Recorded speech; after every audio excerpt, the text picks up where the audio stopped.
Olá a todos, bem-vindos ao webinar e agora 2023, o que esperar do mercado de trabalho. 2022 foi marcado por uma grande escassez de talento e pela inflação galopante que acabou por afetar os rendimentos dos colaboradores.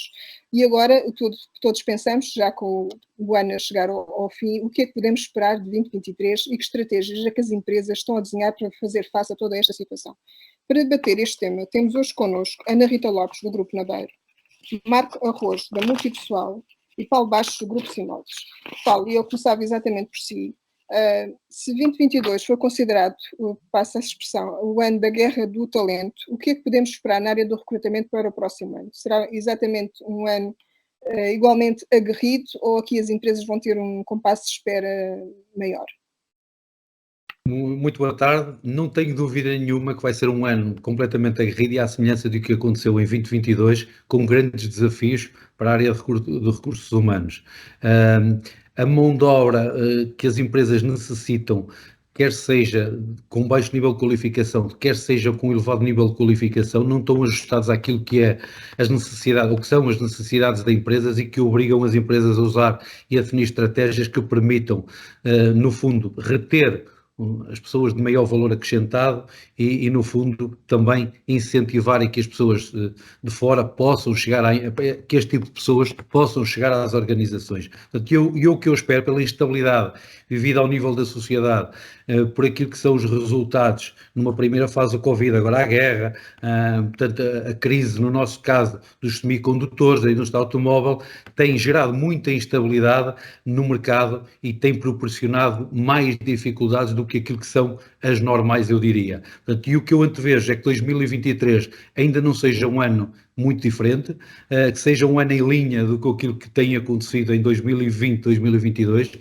e que as empresas têm que desafiar a si próprias para reter e atrair, de facto, o talento. Portanto, é isso que eu acho que vai acontecer. Não tenho dúvida nenhuma que acrescido ainda um desafio, que é as empresas cada vez mais precisam-se de posicionar para entender o que é que precisam em termos de perfis para os próximos anos. O estereótipo do perfil, do que as empresas precisam, vai mudar significativamente. Portanto, eu não tenho dúvida nenhuma, mas quando nós dizemos que vai mudar, nunca nenhum de nós saberá responder com exatidão.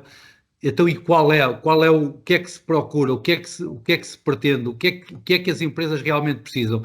Essa é a grande dificuldade que as empresas, ainda ao dia de hoje, têm em responder. Portanto, está tudo a posicionar-se no sentido de entender exatamente o que é que o mercado, com as evoluções tecnológicas, com a digitalização, o que é que o mercado vai realmente, o que é que as empresas vão realmente precisar em termos de perfis, para numa primeira fase ajustar esse perfil àquilo que são as necessidades da empresa e depois continuar numa procura incessante para que realmente consigamos encontrar os melhores e consigamos reter os melhores.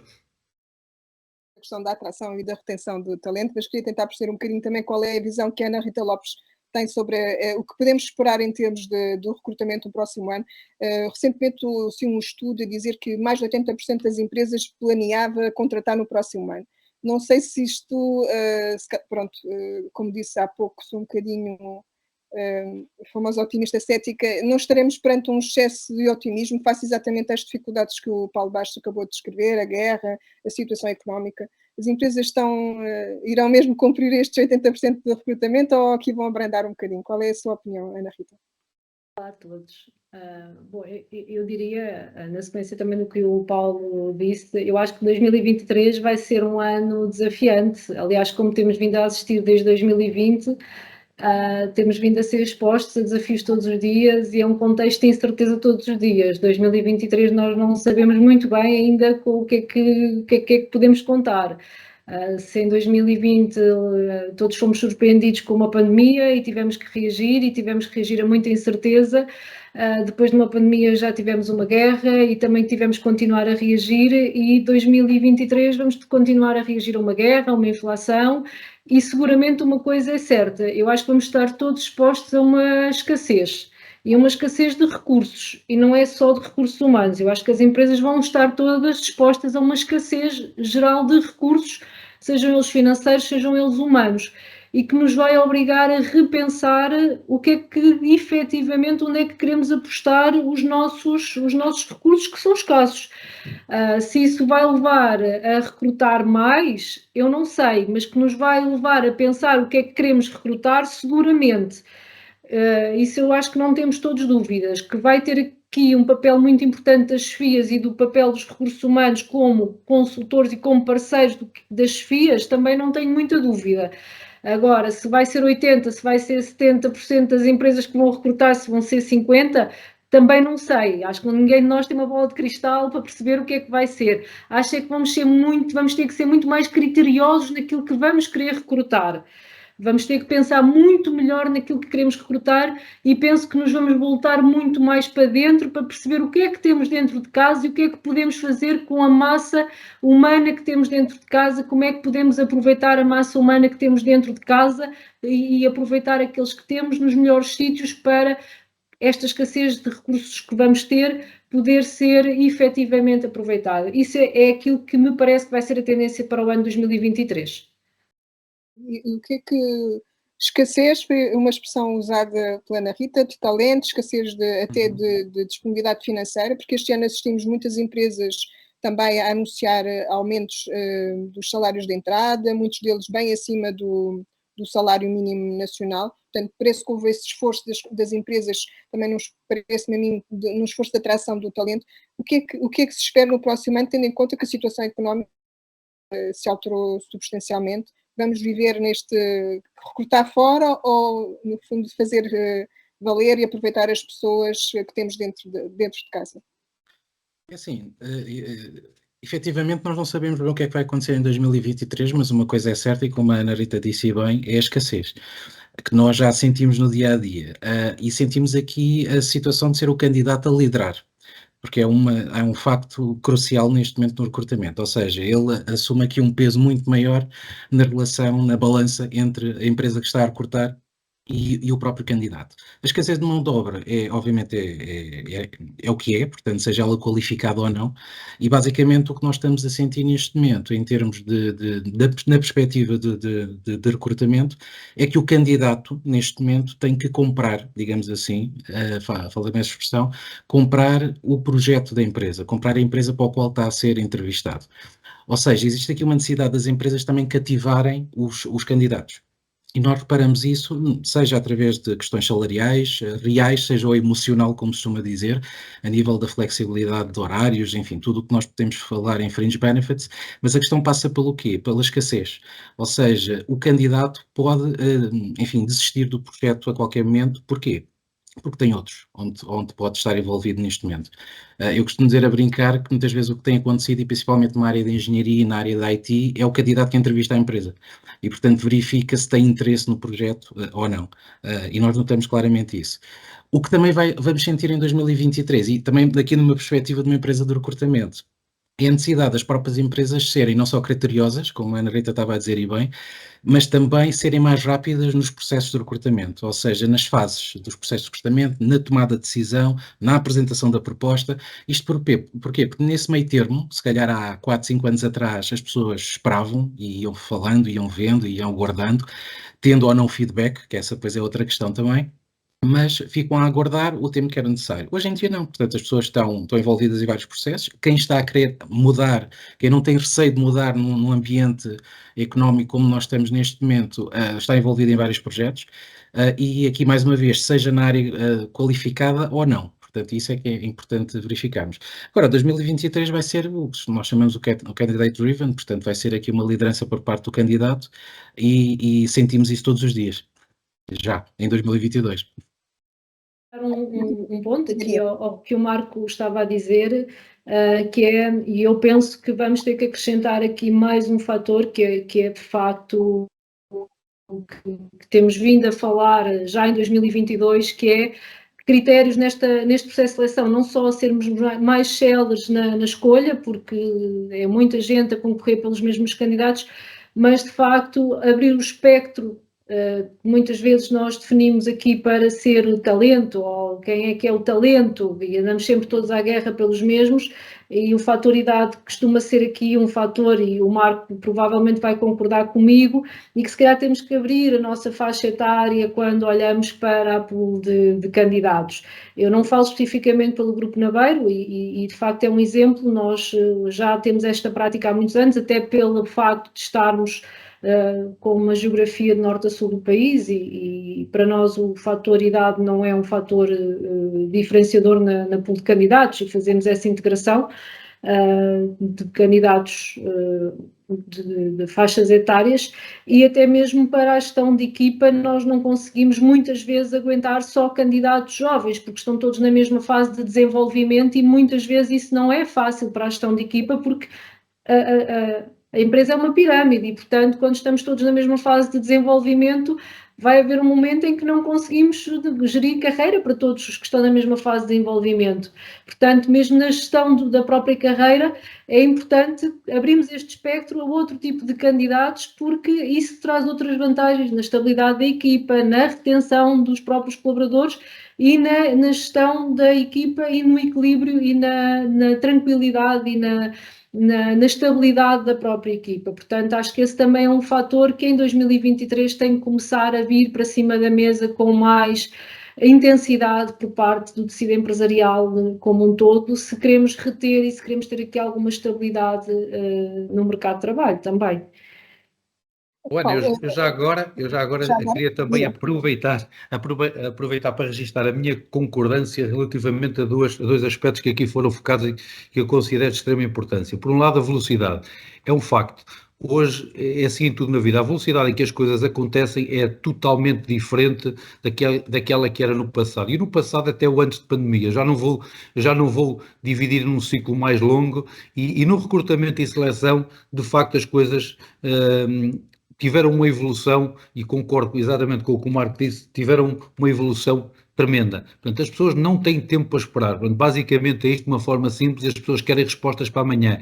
E se as empresas não forem capazes e não tiverem a sua estrutura decisória completamente bem definida, e se não forem capazes de definir exatamente os timings para o processo de recrutamento e seleção, vão perder os melhores candidatos. Portanto, e isso está a acontecer já e vai se agravar em 2023. Portanto, é a lei do mercado, infelizmente a regular, infelizmente ou felizmente a regular, e vamos ter essa tendência. Portanto, as empresas vão ter que estar muito mais preparadas para reagir e atuar e decidir muito mais rápido para não perder os melhores candidatos. Portanto, a velocidade hoje em que acontece um processo de recrutamento e seleção é completamente distinta do que era e vai ser mais ainda agudizada em 2023. Não tenho a menor dúvida, eu na minha perspectiva não tenho dúvida disso, pelo menos na minha opinião. O segundo aspecto que eu também não queria deixar de realçar é a questão do recrutamento, da aposta no recrutamento interno. Portanto, as empresas vão ter que ir inevitavelmente por aí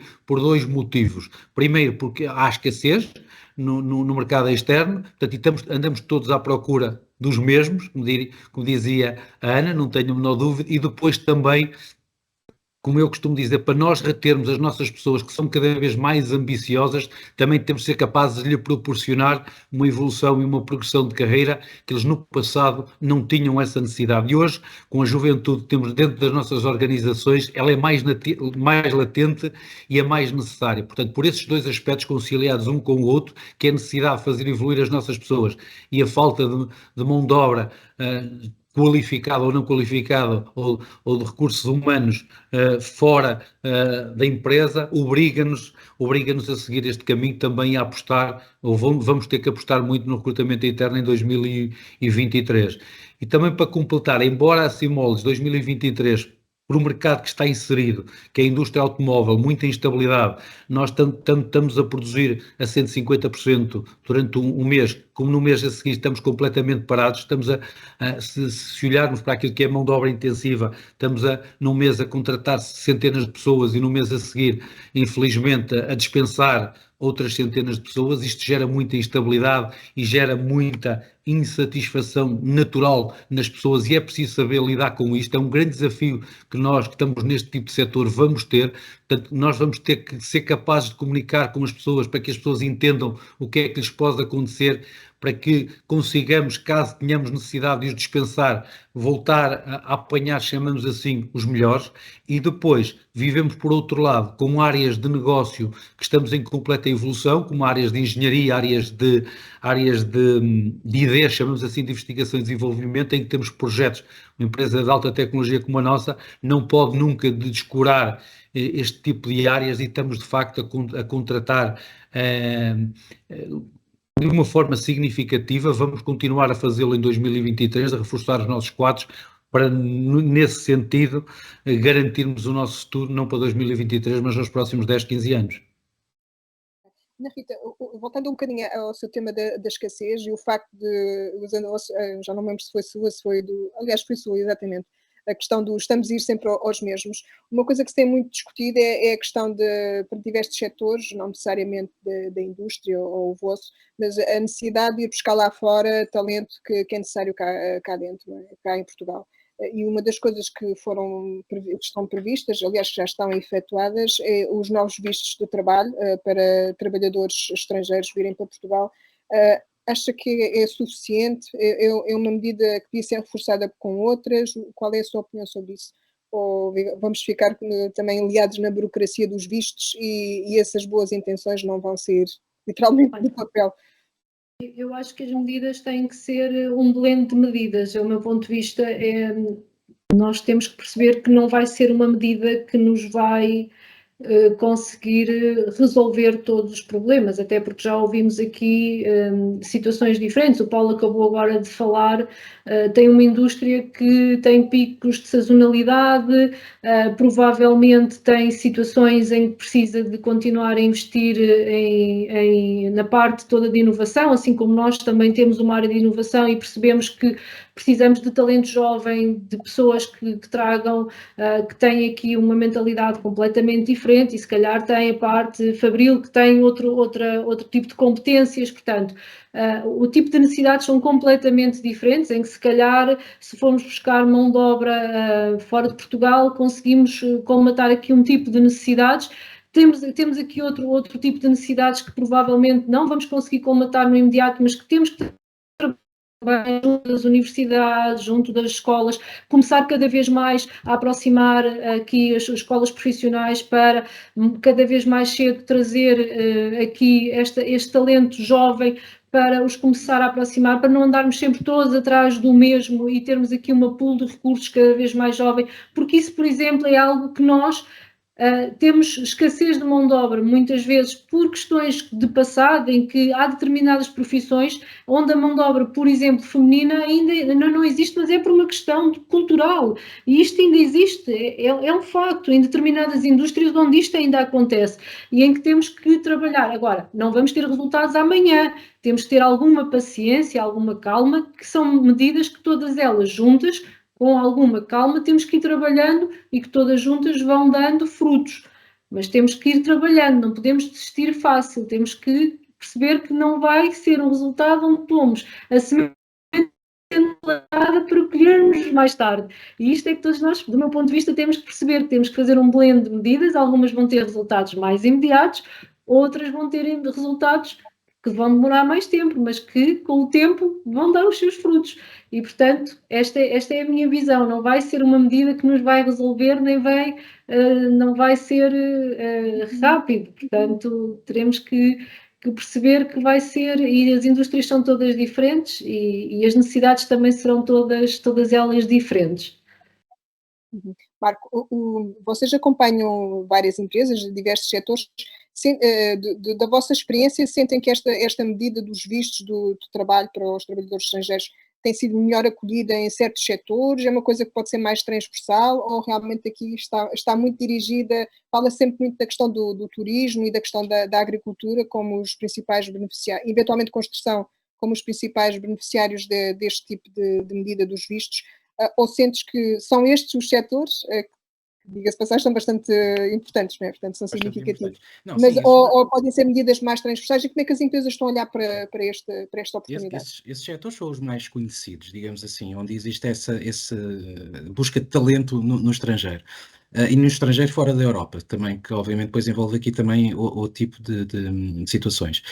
O que nós temos vindo a verificar é que isto não deixa de ser, às vezes, em alguns casos, permitem uma expressão, um penso rápido, porque em algumas empresas o que está a acontecer, e eu trabalho, por exemplo, com algumas empresas que há 4, 5 anos atrás isto era impensável, mas hoje estão-me a pedir pessoas que, e aqui estamos a falar de ter cargos de engenharia, para terem uma ideia, de fora, portanto, do estrangeiro, e que estão enfim, disponíveis a aguardar pelas questões burocráticas administrativas das pessoas virem para Portugal.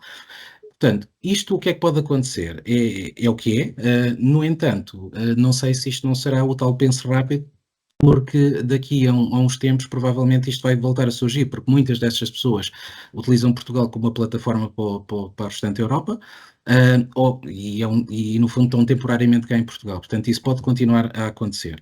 Agora, diria que os novos vistos vão salvar aqui alguns setores, sem dúvida alguma, e o turismo é um deles, e que nós estamos aqui a assistir constantemente. Agora, também eu devo dizer que há aqui outras estratégias e há bocado falava-se também da questão interna, da aposta interna, e eu tenho algumas empresas que também estão a apostar internamente, depois contactam-me para substituir essas pessoas que vão substituir a outra internamente, que tem a ver com tais mudanças internas, com as requalificações e verificar se aquela pessoa que está dentro da estrutura, que também é uma forma de reter muitas vezes, passá-lo paralelamente para uma outra área, que muitas vezes nem tem muito a ver com o que a pessoa fez na empresa ou durante os tempos que lá esteve. Aqui a questão é sempre perceber, primeiro, se o colaborador tem interesse, porque tudo é bonito no papel, mas depois em termos operacionais pode não acontecer, e se a pessoa, e isso aqui é que é mais gritante, se tem essa capacidade para a qualificação, de aprendizagem e de saber se adaptar depois a essas funções. E eu digo isto porque muitas vezes apanho os candidatos e os clientes também, as empresas que me vêm com essa discussão em cima da mesa, porque de facto às vezes perdem um candidato, ou neste caso um profissional da estrutura, por essa falta de comunicação interna, ou seja, quase que foi a pessoa obrigada a fazer aqui uma passagem paralela para uma outra função.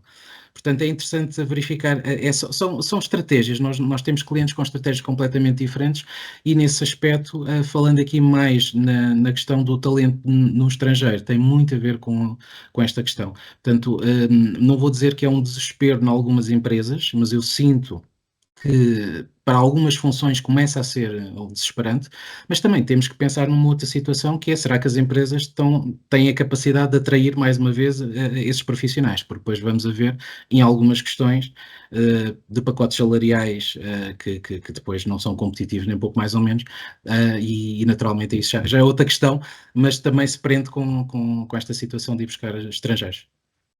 Juntando isso, eu ainda acrescentaria aí que eu traria outro ponto para cima da mesa, que cada vez mais nós estamos aqui a colocar em cima das próprias chefias um desafio muito grande, porque se já lhes colocámos durante este período um desafio muito grande, que foi gerir equipas híbridas, gerir equipas umas presenciais, outras à distância, gerir equipas com idades muito distintas e com desafios muito distintos, porque a forma de pensar é muito distinta. Cada vez que pomos, que se trouxermos pessoas nacionais e estrangeiras, já estamos a pôr a cada vez mais carga, portanto, eu traria aqui um ponto para a discussão, que as FIAs vão assumir cada vez mais um papel preponderante no ano 2023, porque vai ser um ano muito desafiante em que vamos ter os colaboradores, eles próprios preocupados com a sua situação, porque vão estar provavelmente também preocupados com a sua situação, impostos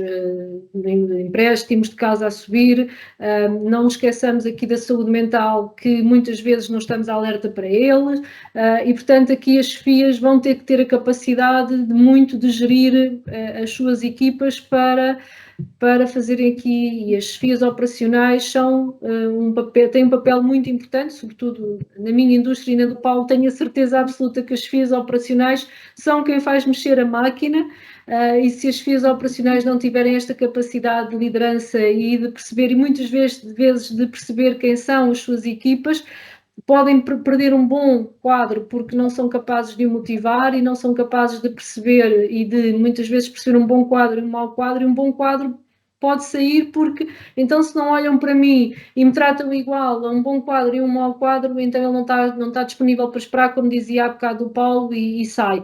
Portanto, as FIOs operacionais têm, de facto, aqui um papel muito preponderante no ano de 2023 e nós, enquanto direções de recursos humanos, temos mesmo que fazer aqui um papel muito de consultoria e muito de parceria com os líderes operacionais para que eles possam exercer bem esta liderança. Não tenho dúvida disso também.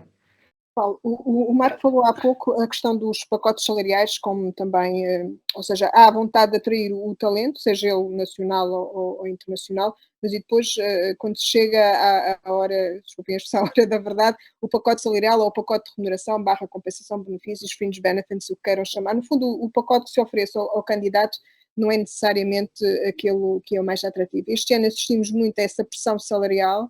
Houve muitas empresas que aumentaram os salários de entrada, infelizmente a inflação acabou por não dar a compensação devida, digamos, que eles pretendiam aos colaboradores, exatamente porque comeu o rendimento. O que é que podemos esperar para o próximo ano, tendo em conta que todos nós, infelizmente, a expectativa é que a inflação continua a ser um tema, não é? E as empresas certamente devem estar a olhar para esse assunto, imagino, de forma a manter os colaboradores, a tentar compensá-los de alguma maneira e manterem-se também atrativas no momento do recrutamento. Como é que vocês estão a olhar para este assunto aí na Sinopes? De uma forma preocupada e de uma forma atenta. Como é evidente, eu não tenho a menor dúvida que a pressão vai continuar a aumentar. Portanto, por aquilo que acabou de dizer, a inflação, a necessidade das pessoas manterem o seu nível de vida, portanto, vai obrigar as empresas a ajustar aquilo que são os seus salários, quer para pessoal, mais uma vez, com um nível de salários mais baixos, para pessoal indiferenciado ou menos qualificado, quer para níveis de salários mais elevados, para funções de maior relevo na organização, porque a pressão, o mercado vai obrigar a que isto aconteça e as empresas têm que se preparar, porque uma coisa é certa, ou nós somos competitivos e oferecemos as melhores condições ou não vamos ter as melhores pessoas. Portanto, isso é uma verdade de lá para ali que nós temos que perceber. E quando eu digo oferecermos as melhores condições, não significa que seja só uma situação remuneratória de dinheiro, porque hoje em dia também se assiste e que as pessoas já têm outro tipo. Eu, quando estou a contratar hoje, muitas vezes já me deparo com pessoas que a última questão que fazem é o salário. Antes de chegarem ao salário, preocupam-se muito mais com outro tipo de remuneração, chamamos assim, que não propriamente salário. Olha, como é que eu vou exercer a minha atividade? Ok, teletrabalho ou é regime híbrido, presencial, ou é 100% em regime de teletrabalho? Ok, vocês têm uma política de retenção e atração de talentos, o que é que esperam de mim, como é que me vão desenvolver nos próximos 5 anos? Okay? Qual é a quantidade de dias de férias que eu vou ter? É os 22 que a lei determina ou são mais dias de férias? Portanto, o dia do meu aniversário, a empresa tem este princípio de dar o dia do aniversário? Não, portanto, é um conjunto. Hoje, aquilo que eram as necessidades anteriormente de satisfação, hoje estão a mudar, estão a ser outras. Agora, não deixa de ser benefício, não deixa de ser salário, como nós, emocional ou não, deixa de ser salário, e as empresas têm que se ir adaptando àquilo. Por isso é que eu costumo dizer, cada vez mais as empresas, nós tínhamos aquele velho princípio, temos de tratar as pessoas da mesma forma, dar os mesmos benefícios, cada vez vai deixar a minha percepção de existir menos. Portanto, cada pessoa é uma pessoa e deve ser, nós devemos ser capazes de montar um modelo atrativo para aquela pessoa. Eu sei que isto é mais difícil de se fazer do que se dizer, eu sei que é difícil ou impossível fazê-lo individualmente, mas nós pelo menos estamos numa tentativa acérrima de pelo menos agrupar por determinados níveis de funções em que a uns oferecemos um determinado tipo de coisas e a outros oferecemos outro. E o que oferecemos não é nem mais nem menos do que aquilo que as pessoas querem, quer seja por aquilo que é o conhecimento que temos do mercado externo, quer seja por aquilo que é a vontade das pessoas que as pessoas manifestam internamente, e nós temos o cuidado de anualmente aferirmos aquilo que as pessoas realmente mais valorizam através de questionários internos para percebermos se realmente as medidas que queremos adotar e tomar são aquelas que vão de encontro àquilo que são as necessidades e motivam realmente as pessoas. Portanto, esse é o grande desafio da organização, das organizações nos próximos tempos é exatamente saber o que é que as pessoas querem, fazer o exercício interno, envolver as pessoas nessa decisão, porque senão estamos a desenhar coisas que não vão de encontro àquilo. Eu já tenho apanhado tantas surpresas na minha própria organização, que vocês nem imaginam, e de certeza que todos nós temos apanhados, e que muitas vezes estamos a desenhar aquilo que achamos que é o melhor modelo e que vai aumentar significativamente o nível de motivação e satisfação das pessoas, e depois deparamos com um resultado completamente diferente. Ou seja, é o que se diz, atiramos com o tiro ao lado, portanto, não acertamos. Portanto, e cada vez mais tem que haver esta preocupação, e esta é uma preocupação nossa da CIMOL, desenvolver as pessoas neste tipo de decisão, para depois moldar aquilo que é o plano de benefícios àquilo que são as reais necessidades e aquilo que realmente as pessoas querem e precisam. Portanto, agora vai ser a pressão, os salários vão continuar a aumentar, e eu costumo dizer, não tem problema nenhum em os salários aumentarem, desde que as empresas tenham a capacidade. O que eu queria era dar o maior salário possível, entre aspas, seja ele monetário, seja emocional, mas as empresas ou são capazes no seu circuito interno de passar este custo para a sua cadeia de valor, ou começam a ficar de tal forma estranguladas e a perder margem que não vão conseguir fazer aquilo que realmente querem. Portanto, o grande desafio das empresas é esse, é trabalhar internamente na motivação dos colaboradores, melhorando as suas condições, aumentando salários, seja ele de que natureza sejam, e depois ter a capacidade, já me estou a fugir um bocadinho da minha área de recursos humanos, mas ter a capacidade de, naquilo que é o processo de venda, passar este aumento ao cliente para que no global continuamos a ser competitivos e para que continue a ser possível criarmos as melhores condições para os nossos trabalhadores. Mas alguém tem que pagar isto, não há dúvida nenhuma. Mas dizer que não há almoços grátis. Exatamente. Ana Rita, como é que olha para este tema? Como é que o vosso grupo está a olhar para este tema? Eu digo isto porque até recentemente também saiu um estudo que uma fatia bastante significativa dos colaboradores, acho que era 60 e tal por cento, admite, ou seja, isto é o desejo, não é? Não sei se vai acontecer, gostariam que os seus aumentos salariais no próximo ano fossem acima da inflação, sendo que, pronto, as previsões do governo, julgo que estão para ali nos 4, 6, há capacidade das empresas, a economia tem capacidade para aguentar aumentos de salários desta envergadura? Ou vamos sentir aqui um momento de desajuste entre a expectativa do colaborador e a realidade das empresas? Repetir aquilo que o Paulo disse, tudo o que o Paulo disse efetivamente concordo com tudo o que disse. Nós não temos como não aumentar salários. Este ano, acho que todos os aumentos salariais, os colaboradores vão senti-lo como sendo absorvido pela inflação, não é? É isso que vai acontecer, sendo que o nosso papel aqui é trabalhar para que o aumento salarial não seja só financeiro, mas que consigamos trazer outras coisas para cima da mesa para criar bem-estar aos colaboradores e para conseguir trazer mais coisas para o pacote, que não só para que seja trazida uma proposta de valor ao colaborador, que não seja só a proposta de valor não seja só salarial, porque é impensável ser só aumento salarial, é impensável para as empresas que seja só salarial, isso é impossível. É uma equação impossível de sair, portanto o pacote tem que ser muito mais do que só o salário, e é isso que está o desafio este ano, é esse. Qual é a proposta de valor que as empresas vão ter que colocar em cima da mesa para que haja efetivamente uma proposta de valor muito mais holística. E esse é o nosso grande desafio, não há dúvida nenhuma, e também é nesse sentido que estamos a trabalhar, e seguramente vamos conseguir, também não tenho dúvida disso.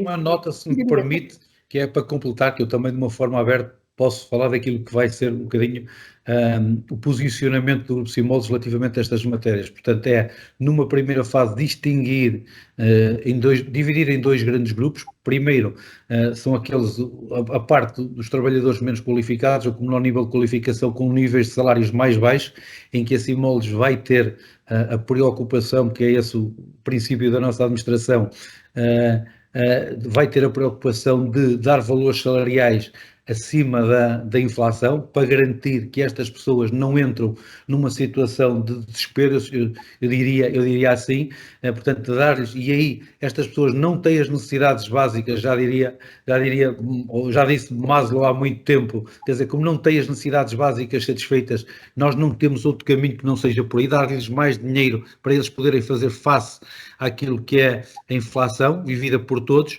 Portanto, esse grupo de pessoas inevitavelmente vai ter aumentos superiores à inflação. Depois o outro grupo, que são pessoas de maior nível de qualificação, em que de facto nós vamos ter que trabalhar outras matérias que não seja o salário propriamente dito, desde o aumento, desde que nós já estamos em regime de teletrabalho, mas aumentarmos o número de dias em teletrabalho, desde a concentração dos horários e vamos trabalhar num estudo que vai ser piloto na redução do horário de trabalho para obrigar as pessoas que vamos fazer ao nível dos administrativos, do pessoal de engenharia, para percepcionar qual é os níveis de rentabilidade que se mantém neste tipo de funções, diminuindo a carga ou concentrando a carga horária de forma a que as pessoas tenham que se deslocar menos para a empresa e de alguma forma poupem e ganhem mais e se sintam mais motivada para conciliar isto que é também a conciliação da vida pessoal com a vida profissional. Portanto, vamos trabalhando nestas matérias, a questão do aumento de férias, que não é propriamente salário, propriamente dito em dinheiro, mas que se vai ter que dar alguma coisa às pessoas para que elas se sintam mais motivadas e se sintam compensadas também por as expressões que, independentemente, como eu costumo dizer, do que cada um de nós ganhe, havendo a inflação, todos nós passamos a ganhar menos e temos dificuldades. Paulo, eu ia passar para o Marco, mas já vou ao Marco, porque acabou por dizer aí uma frase que confesso que as campainhas começaram a agitar, que teve a ver com essa questão do piloto que vão fazer na questão da redução do horário de trabalho, percebi, junto do pessoal administrativo.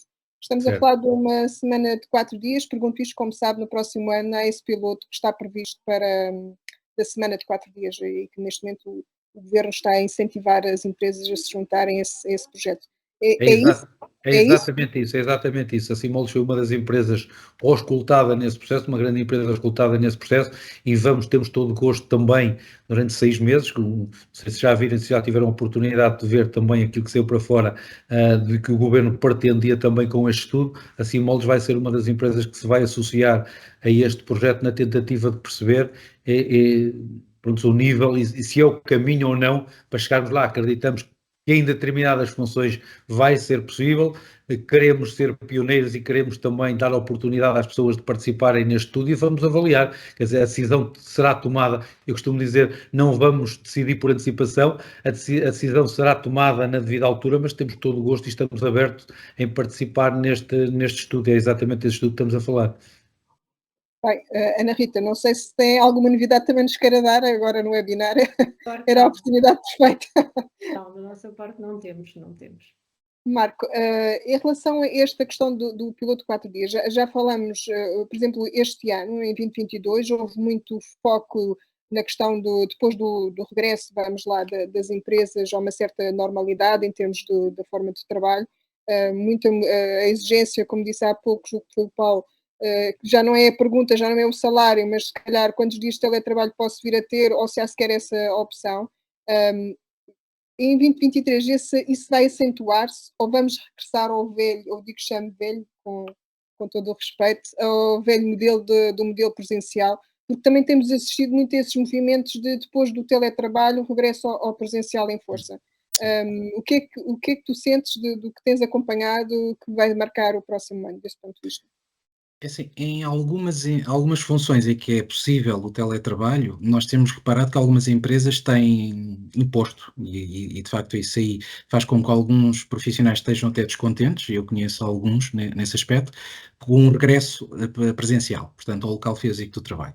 No entanto, eu diria que estamos a falar aqui de uma margem pequena de empresas porque tudo o que é possível de fazer de teletrabalho, acredito de 23, 24, 25 vai ser a norma, portanto as empresas vão apostar nesse trabalho híbrido.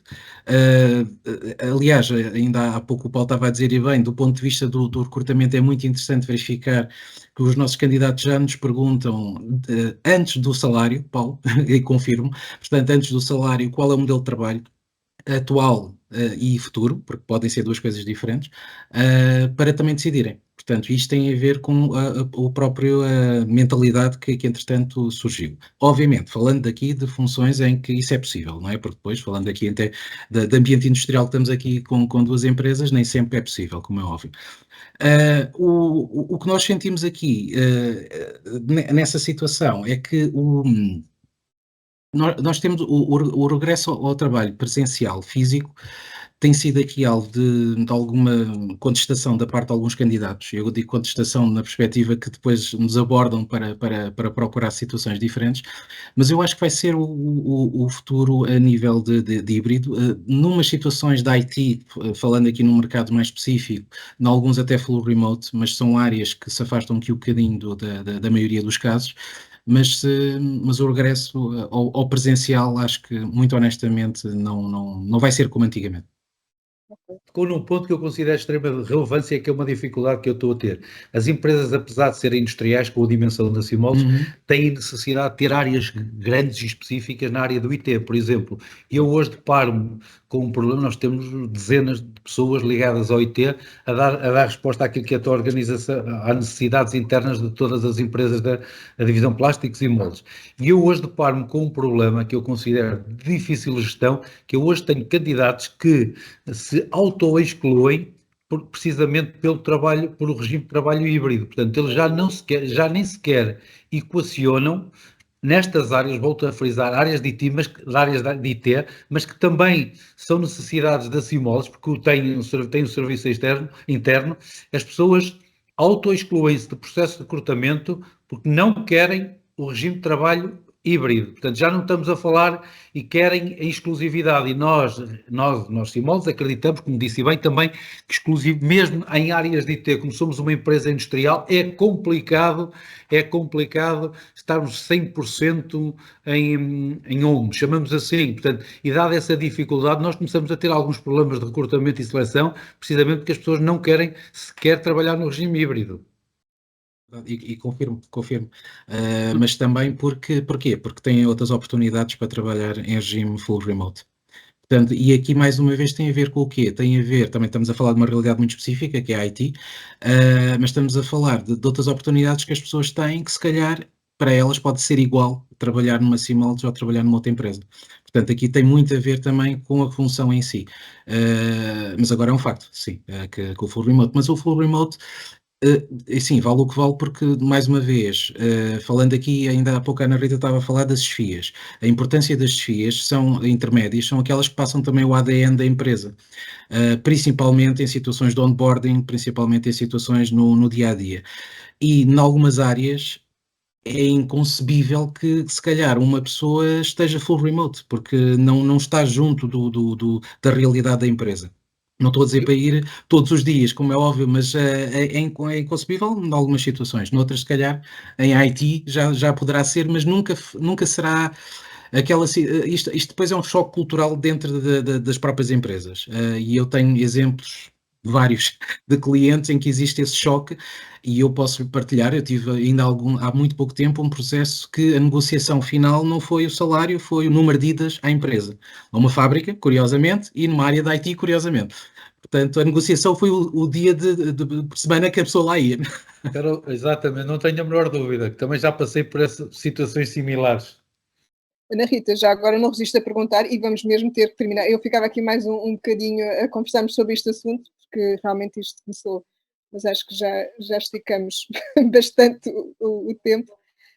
Mas sente também esta dificuldade da questão do híbrido também se torna, ou os dias de teletrabalho também é um tema no grupo da BEI? O regime de trabalho é presencial, portanto, eu estou no extremo oposto. Nós, desde o início da pandemia, só fomos para casa mesmo quando tivemos que ir para casa.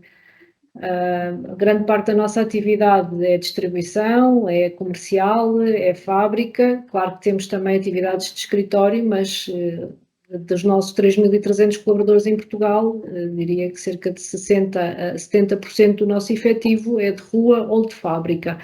E, portanto, a nosso regime, nós éramos uma empresa do beijinho, como dizer, nós cumprimentávamos todos os dias quando chegávamos de manhã com um beijo. Portanto, é difícil depois também fazer aqui a transição para uma cultura diferente. E, portanto, há aqui, de facto, um regime presencial, é o nosso regime. De qualquer forma, temos horários flexíveis. Eu percebo as dificuldades do Paulo e o que o Marco diz também nas áreas da IT. Agora, também nós no nosso onboarding e no nosso processo de recrutamento e seleção fica muito claro qual é o nosso regime. Não significa que se os nossos colaboradores precisarem de fazer um dia de teletrabalho, não o possam fazer. Agora, todos sabem que o regime é presencial. E, portanto, quando é feito o recrutamento, isso fica muito claro. Todo o desafio na forma como conquistamos os nossos candidatos pelo projeto em si, por tudo aquilo que representa a empresa, não só em termos de desafio, em termos de ecossistema, dos stakeholders à volta e o projeto empresarial em si. É sempre por aí. Às vezes o projeto pode ser mais denso e mais demorado, mas é alguém que se identifica com a nossa cultura, é isso. No fundo, é um bom fecho para esta nossa conversa. É preciso convencer, entre aspas, os candidatos a aderirem ao projeto empresarial. Gostava de agradecer a vossa participação e a conversa. Vamos ficar por aqui. Já esticamos verdadeiramente o nosso prazo, mas penso que a conversa foi rica e bastante interessante. Obrigada mais uma vez pela vossa participação e fica ao convite para um próximo webinar aqui na Pessoas. Obrigado. Obrigado eu.